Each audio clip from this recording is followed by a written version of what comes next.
This is a continuation of A Farewell to Arms by Ernest Hemingway, comprising chapters 14 through 18.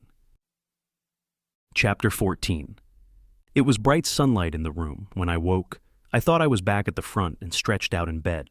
My legs hurt me, and I looked down at them still in the dirty bandages, and seeing them knew where I was.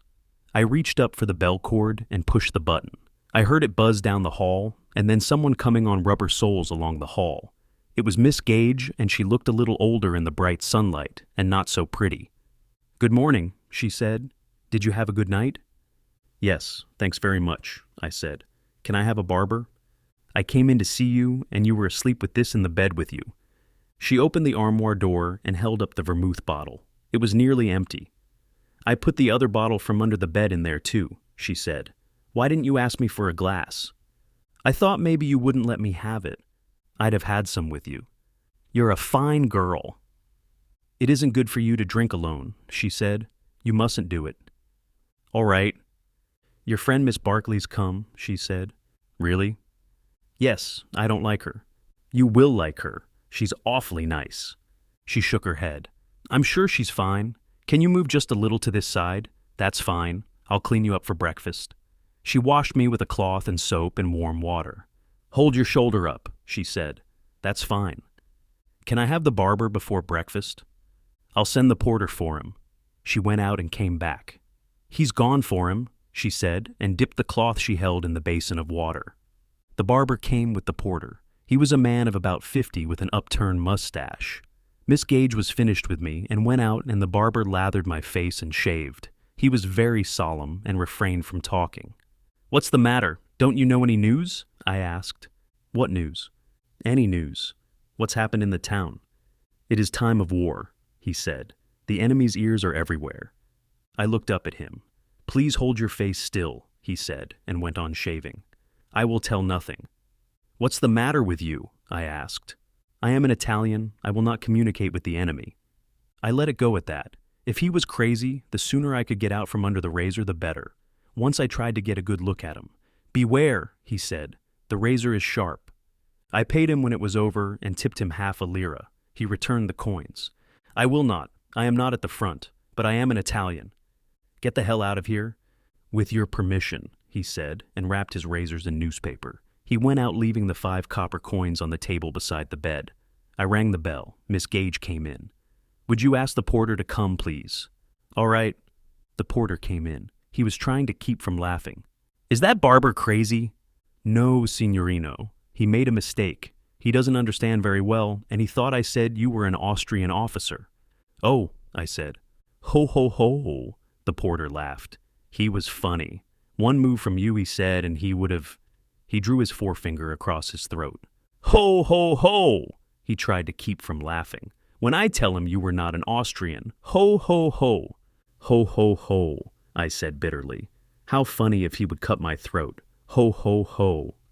"No, signorino, no, no." He was so frightened of an Austrian. Ho, ho, ho. "Ho, ho, ho," I said. "Get out of here." He went out, and I heard him laughing in the hall.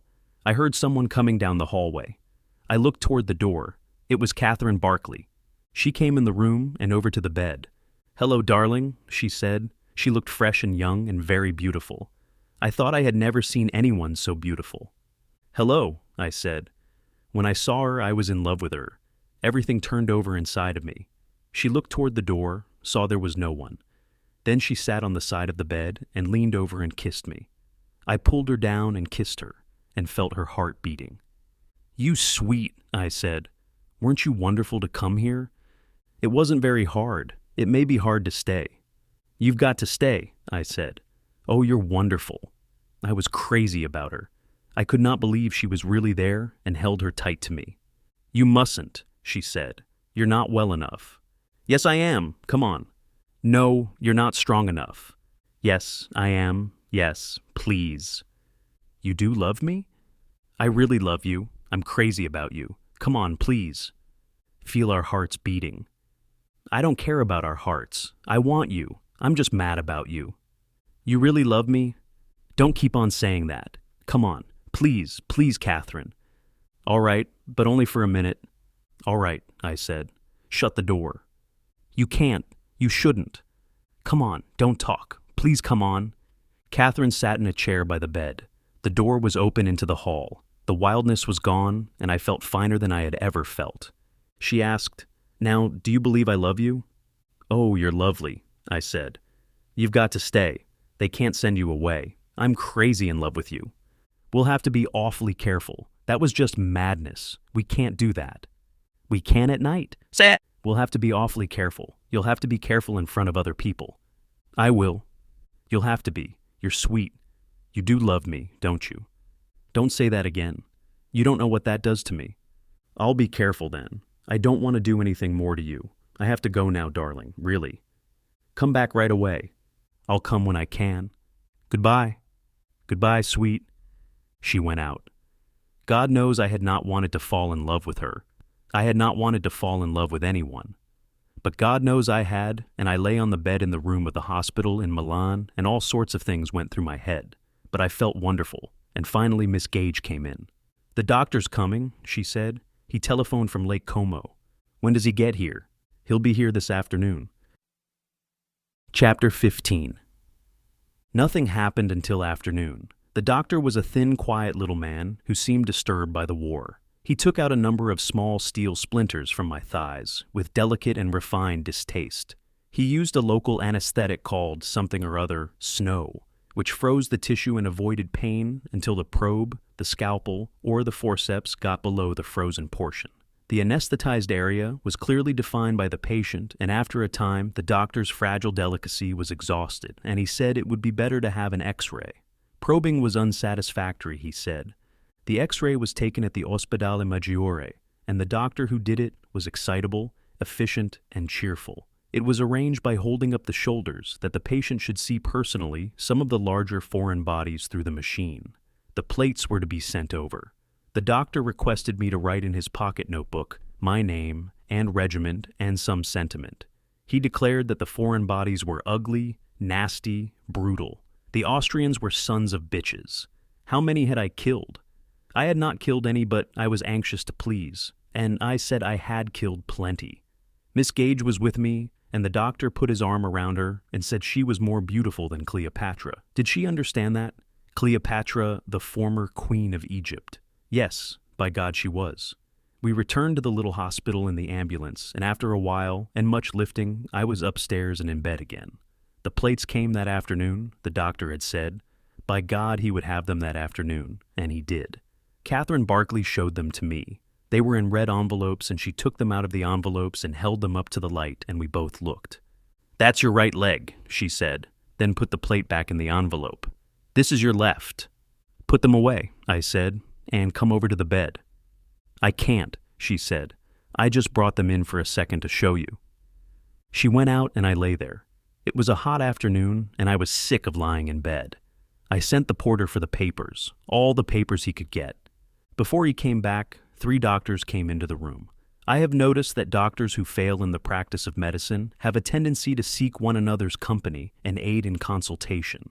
A doctor who cannot take out your appendix properly will recommend to you a doctor who will be unable to remove your tonsils with success. These were 3 such doctors. "This is the young man," said the house doctor with the delicate hands. "How do you do?" said the tall, gaunt doctor with the beard. The 3rd doctor, who carried the X-ray plates in their red envelopes, said nothing. "Remove the dressings?" questioned the bearded doctor. "Certainly. Remove the dressings, please, nurse," the house doctor said to Miss Gage. Miss Gage removed the dressings. I looked down at the legs. At the field hospital, they had the look of not too freshly ground hamburger steak. Now they were crusted, and the knee was swollen and discolored, and the calf sunken, but there was no pus. "Very clean," said the house doctor. "Very clean and nice." Said the doctor with the beard. The 3rd doctor looked over the house doctor's shoulder. "Please move the knee," said the bearded doctor. "I can't." "Test the articulation?" the bearded doctor questioned. He had a stripe beside the 3 stars on his sleeve. That meant he was a first captain. "Certainly," the house doctor said. 2 of them took hold of my right leg very gingerly and bent it. "That hurts," I said. Yes. A little further, doctor." "That's enough. That's as far as it goes," I said. "Partial articulation. said the first captain. He straightened up. May I see the plates again, please, doctor? The third doctor handed him one of the plates. No, the left leg, please. That is the left leg, doctor. You are right. I was looking from a different angle. He returned the plate. The other plate he examined for some time. You see, doctor? He pointed to one of the foreign bodies which showed spherical and clear against the light. They examined the plate for some time. Only one thing I can say, the first captain with the beard said. It is a question of time. 3 months, 6 months probably. Certainly the synovial fluid must reform. Certainly, it is a question of time. I could not conscientiously open a knee like that before the projectile was encysted. I agree with you, doctor. 6 months for what? I asked. 6 months for the projectile to encysted before the knee can be opened safely. I don't believe it, I said. Do you want to keep your knee, young man? No, I said. What? I want it cut off, I said, so I can wear a hook on it. What do you mean? A hook? He is joking, said the house doctor. He patted my shoulder very delicately. He wants to keep his knee. This is a very brave young man. He has been proposed for the Silver Medal of Valor. All my felicitations, said the first captain. He shook my hand. I can only say that to be on the safe side, you should wait at least 6 months before opening such a knee. You are welcome, of course, to another opinion. Thank you very much, I said. I value your opinion. The first captain looked at his watch. We must go, he said. All my best wishes. All my best wishes and many thanks, I said. I shook hands with the third doctor, Capitano Varini, Tenente Henry, and they all three went out of the room. Miss Gage, I called. She came in. Please ask the house doctor to come back a minute. He came in holding his cap and stood by the bed. Did you wish to see me? Yes, I can't wait 6 months to be operated on. My God, doctor, did you ever stay in bed 6 months? You won't be in bed all the time. You must first have the wounds exposed to the sun. Then afterward you can be on crutches. For 6 months and then have an operation? That is the safe way. The foreign bodies must be allowed to encysed, and the synovial fluid will reform. Then it will be safe to open up the knee. Do you really think yourself I will have to wait that long? That is the safe way. Who is that first captain? He is a very excellent surgeon of Milan. He's a first captain, isn't he? Yes, but he is an excellent surgeon. I don't want my leg fooled with by a first captain. If he was any good, he would be made a major. I know what a first captain is, doctor. He is an excellent surgeon, and I would rather have his judgment than any surgeon I know. Could another surgeon see it? Certainly, if you wish, but I would take Dr. Varella's opinion myself. Could you ask another surgeon to come and see it? I will ask Valentini to come. Who is he? He is a surgeon of the Ospedale Maggiore. Good, I appreciate it very much. You understand, doctor, I couldn't stay in bed 6 months. You would not be in bed. You would first take a sun cure. Then you could have light exercise. Then when it was insisted, we would operate. But I can't wait 6 months. The doctor spread his delicate fingers on the cap he held and smiled. You are in such a hurry to get back to the front? Why not? It is very beautiful, he said. You are a noble young man. He stooped over and kissed me very delicately on the forehead. I will send for Valentini. Do not worry and excite yourself. Be a good boy. Will you have a drink? I asked. No, thank you. I never drink alcohol. Just have one. I rang for the porter to bring glasses. No, thank you. They are waiting for me. Goodbye, I said. Goodbye. 2 hours later, Dr. Valentini came into the room. He was in a great hurry, and the points of his mustache stood straight up. He was a major, his face was tanned, and he laughed all the time. How did you do it, this rotten thing? He asked. Let me see the plates. Yes, that's it. You look healthy as a goat. Who's the pretty girl? Is she your girl? I thought so. Isn't this a bloody war? How does that feel? You are a fine boy. I'll make you better than new. Does that hurt? You bet it hurts. How they love to hurt you, these doctors. What have they done for you so far? Can't that girl talk Italian? She should learn. What a lovely girl. I could teach her. I will be a patient here myself. No, but I will do all your maternity work free. Does she understand that? She will make you a fine boy. A fine blonde like she is. That's fine. That's all right. What a lovely girl. Ask her if she eats supper with me. No, I won't take her away from you. Thank you. Thank you very much, miss. That's all. That's all I want to know." He patted me on the shoulder. "Leave the dressings off." "Will you have a drink, Dr. Valentini?" "A drink? Certainly. I will have 10 drinks. Where are they?" "In the armoire. Miss Barkley will get the bottle." "Cheerio. Cheerio to you, miss. What a lovely girl. I will bring you better cognac than that." He wiped his mustache. "When do you think it can be operated on?"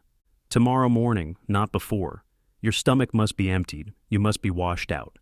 I will see the old lady downstairs and leave instructions. Goodbye. I see you tomorrow. I'll bring you better cognac than that. You are very comfortable here. Goodbye. Until tomorrow. Get a good sleep. I'll see you early." He waved from the doorway. His mustaches went straight up. His brown face was smiling. There was a star in a box on his sleeve because he was a major. Chapter 16. That night, a bat flew into the room through the open door that led onto the balcony and through which we watched the night over the roofs of the town. It was dark in our room, except for the small light of the night over the town, and the bat was not frightened but hunted in the room as though he had been outside. We lay and watched him, and I do not think he saw us because we lay so still. After he went out, we saw a searchlight come on and watched the beam move across the sky and then go off, and it was dark again. A breeze came in the night, and we heard the men of the anti-aircraft gun on the next roof talking. It was cool, and they were putting on their capes. I worried in the night about someone coming up, but Catherine said they were all asleep. Once in the night, we went to sleep, and when I woke, she was not there. But I heard her coming along the hall, and the door opened, and she came back to the bed and said it was all right. She had been downstairs, and they were all asleep. She had been outside Miss Van Kampen's door and heard her breathing in her sleep. She brought crackers, and we ate them and drank some vermouth. We were very hungry, but she said that would all have to be gotten out of me in the morning. I went to sleep again in the morning when it was light, and when I was awake, I found she was gone again. She came in looking fresh and lovely and sat on the bed, and the sun rose while I had the thermometer in my mouth, and we smelled the dew on the roofs and then the coffee of the men at the gun on the next roof. "I wish we could go for a walk," Catherine said. "I'd wheel you if we had a chair." "How would I get into the chair?" "We'd do it. Then we could go out to the park and have breakfast outdoors." I looked out the open doorway. "What we'll really do," she said, "is get you ready for your friend Dr. Valentini. I thought he was grand. I didn't like him as much as you did, but I imagine he's very good." "Come back to bed, Catherine. Please," I said. "I can't. Didn't we have a lovely night? And can you be on night duty tonight?" "I probably will, but you won't want me." "Yes, I will." "No, you won't. You've never been operated on. You don't know how you'll be." "I'll be all right. You'll be sick, and I won't be anything to you. Come back then now." "No," she said. "I have to do the chart, darling, and fix you up. You don't really love me, or you'd come back again." "You're such a silly boy." She kissed me. "That's all right for the chart. Your temperature's always normal. You've such a lovely temperature." "You've got a lovely everything." "Oh no, you have the lovely temperature. I'm awfully proud of your temperature. Maybe all our children will have fine temperatures. Our children will probably have beastly temperatures." "What do you have to do to get me ready for Valentini?" "Not much, but quite unpleasant." "I wish you didn't have to do it." "I don't. I don't want anyone else to touch you. I'm silly. I get furious if they touch you." "Even Ferguson?" "Especially Ferguson and Gage and the other, what's her name? Walker." "That's it. They've too many nurses here now. There must be some more patients or they'll send us away. They have 4 nurses now." "Perhaps there'll be some. They need that many nurses. It's quite a big hospital." "I hope some will come. What would I do if they sent me away?" "They will unless there are more patients."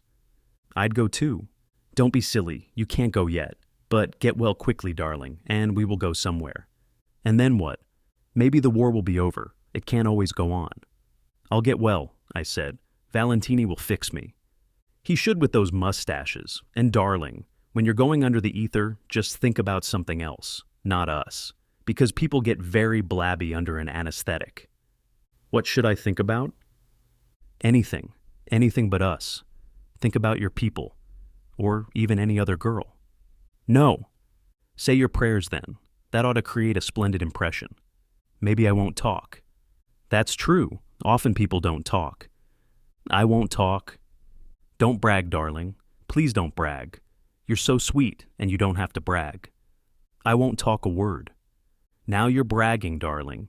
You know you don't need to brag. Just start your prayers or poetry or something when they tell you to breathe deeply. You'll be lovely that way, and I'll be so proud of you. I'm very proud of you anyway. You have such a lovely temperature, and you sleep like a little boy with your arm around the pillow and think it's me. Or is it some other girl, some fine Italian girl? It's you. Of course it's me. Oh, I do love you, and Valentini will make you a fine leg. I'm glad I don't have to watch it. And you'll be on night duty tonight. Yes, but you won't care. You wait and see. There, darling, now you're all clean inside and out. Tell me, how many people have you ever loved? Nobody? Not me even? Yes, you. How many others, really? None. How many have you, how do you say it, stayed with?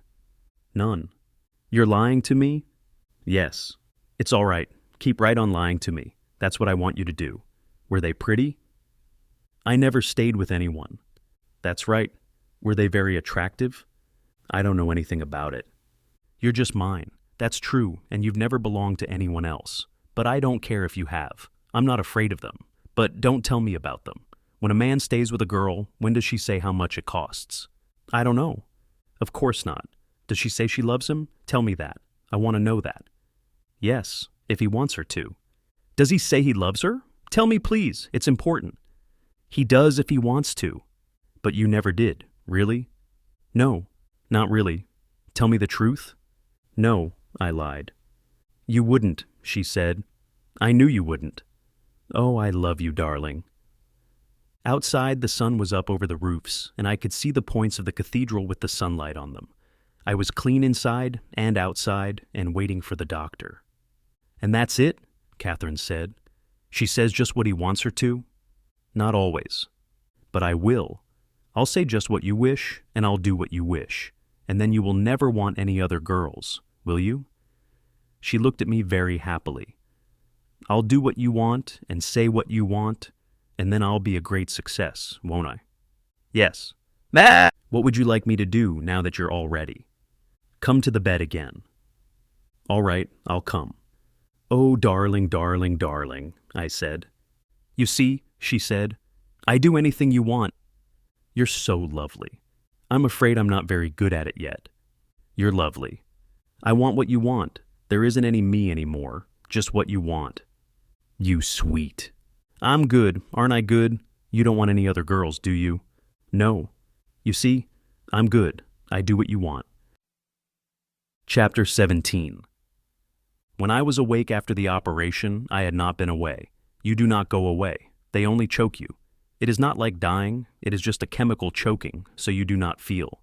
And afterward, you might as well have been drunk, except that when you throw up, nothing comes but bile, and you do not feel better afterward. I saw sandbags at the end of the bed. They were on pipes that came out of the cast. After a while, I saw Miss Gage, and she said, How is it now?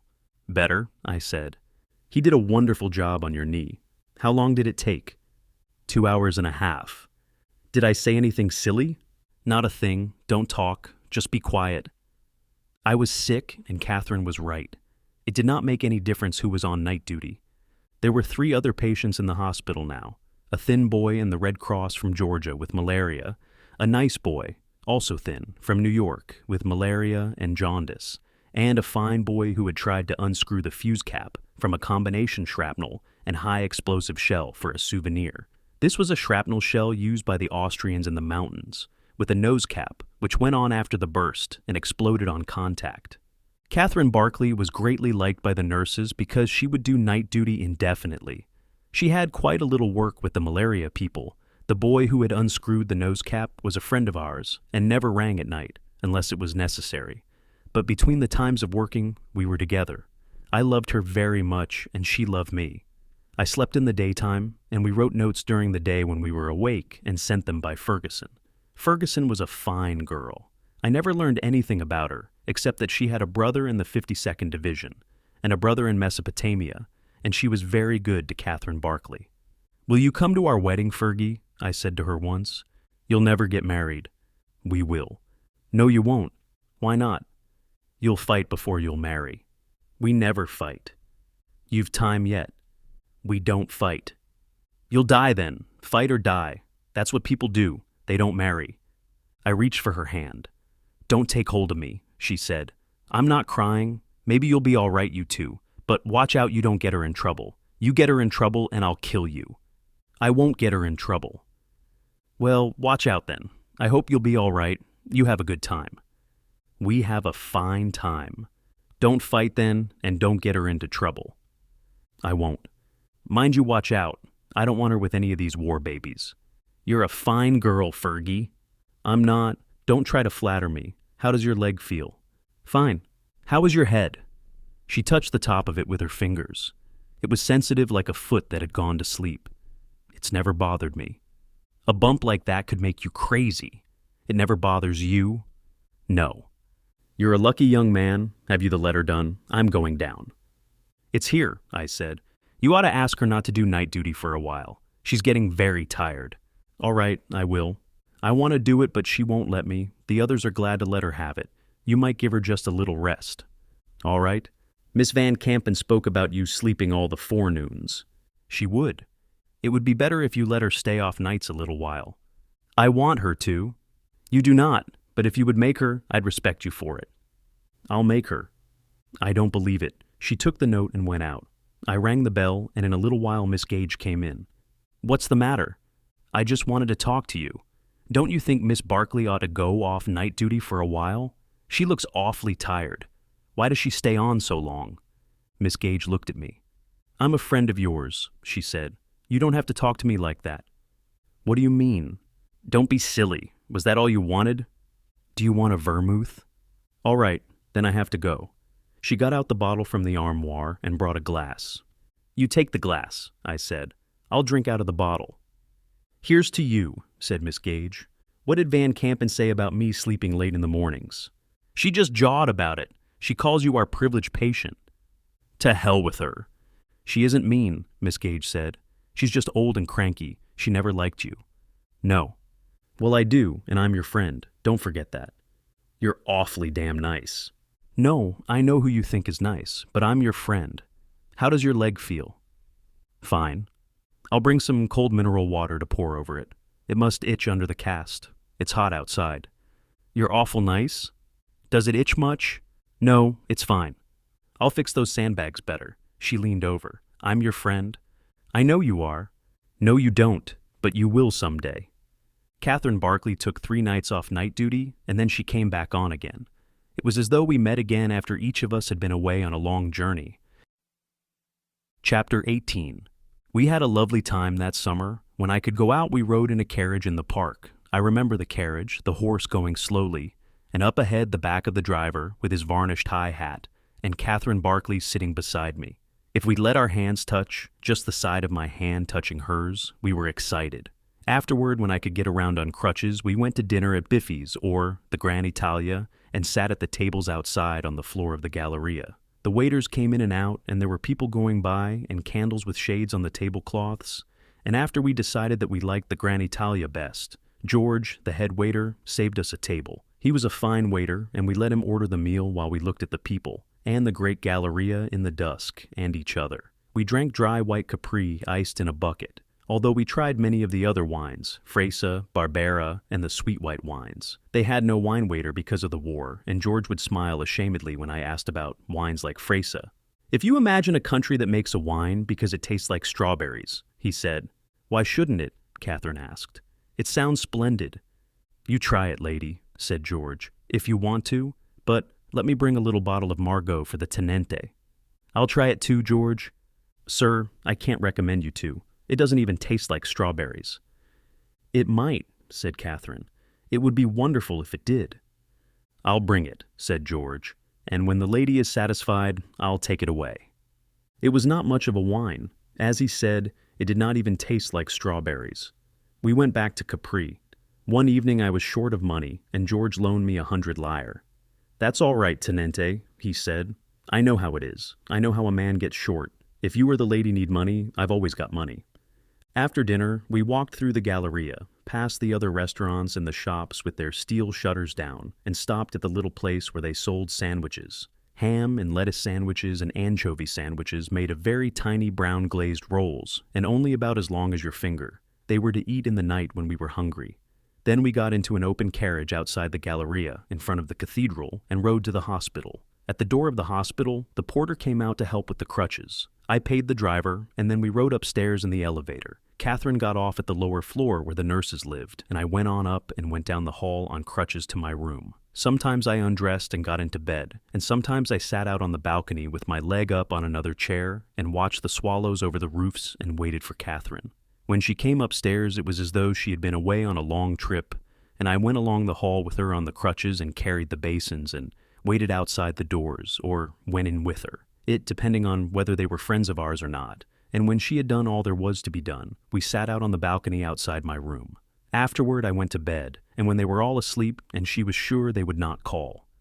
She came in, I loved to take her hair down, and she sat on the bed and kept very still, except suddenly she would dip down to kiss me while I was doing it, and I would take out the pins and lay them on the sheet, and it would be loose, and I would watch her while she kept very still, and then take out the last 2 pins and it would all come down, and she would drop her head and we would both be inside of it, and it was the feeling of inside a tent or behind a falls. She had wonderfully beautiful hair, and I would lie sometimes and watch her twisting it up in the light that came in the open door, and it shone even in the night as water shines sometimes just before it is really daylight. She had a lovely face and body and lovely smooth skin too. We would be lying together, and I would touch her cheeks and her forehead and under her eyes and her chin and throat with the tips of my fingers and say, "Smooth as piano keys," and she would stroke my chin with her finger and say, "Smooth as emery paper and very hard on piano keys." Is it rough? No, darling, I was just making fun of you. It was lovely in the nights, and if we could only touch each other, we were happy. Besides all the big times, we had many small ways of making love, and we tried putting thoughts in the other one's head while we were in different rooms. It seemed to work sometimes, but that was probably because we were thinking the same thing anyway. We said to each other that we were married the first day she had come to the hospital, and we counted months from our wedding day. I wanted to be really married, but Catherine said that if we were, they would send her away, and if we merely started on the formalities, they would watch her and would break us up. We would have to be married under Italian law, and the formalities were terrific. I wanted us to be married really, because I worried about having a child if I thought about it. But we pretended to ourselves we were married and did not worry much, and I suppose I enjoyed not being married, really. I know one night we talked about it, and Catherine said, "But darling, they'd send me away." Maybe they wouldn't. They would. They'd send me home, and then we would be apart until after the war. I'd come on leave. You couldn't get to Scotland and back on a leave. Besides, I won't leave you. What good would it do to marry now? We're really married. I couldn't be any more married. I only wanted to for you. There isn't any me. I'm you. Don't make up a separate me. I thought girls always wanted to be married. They do, but darling, I am married. I'm married to you. Don't I make you a good wife? You're a lovely wife. You see, darling, I had one experience of waiting to be married. I don't want to hear about it. You know, I don't love anyone but you. You shouldn't mind because someone else loved me. I do. You shouldn't be jealous of someone who's dead when you have everything. No, but I don't want to hear about it. Poor darling. And I know you've been with all kinds of girls, and it doesn't matter to me. Couldn't we be married privately some way? Then, if anything happened to me, or if you had a child? There's no way to be married except by church or state. We are married privately. You see, darling, it would mean everything to me if I had any religion. But I haven't any religion. You gave me the St. Anthony. That was for luck. Someone gave it to me. Then nothing worries you? Only being sent away from you. You're my religion. You're all I've got. All right, but I'll marry you the day you say. Don't talk as though you had to make an honest woman of me, darling. I'm a very honest woman. You can't be ashamed of something if you're only happy and proud of it. Aren't you happy? But you won't ever leave me for someone else. No, darling, I won't ever leave you for someone else. I suppose all sorts of dreadful things will happen to us, but you don't have to worry about that. I don't, but I love you so much, and you did love someone else before. And what happened to him? He died. Yes, and if he hadn't, I wouldn't have met you. I'm not unfaithful, darling. I've plenty of faults, but I'm very faithful. You'll be sick of me. I'll be so faithful. I'll have to go back to the front pretty soon. We won't think about that until you go. You see, I'm happy, darling, and we have a lovely time. I haven't been happy for a long time, and when I met you, perhaps I was nearly crazy. Perhaps I was crazy. But now we're happy and we love each other. Let's please just be happy. You are happy, aren't you? Is there anything I do you don't like? Can I do anything to please you? Would you like me to take down my hair? Do you want to play? Yes, and come to bed. All right, I'll go and see the patients first. This concludes the 5th part of 16 total of A Farewell to Arms by Ernest Hemingway, produced by Best Audiobooks for free.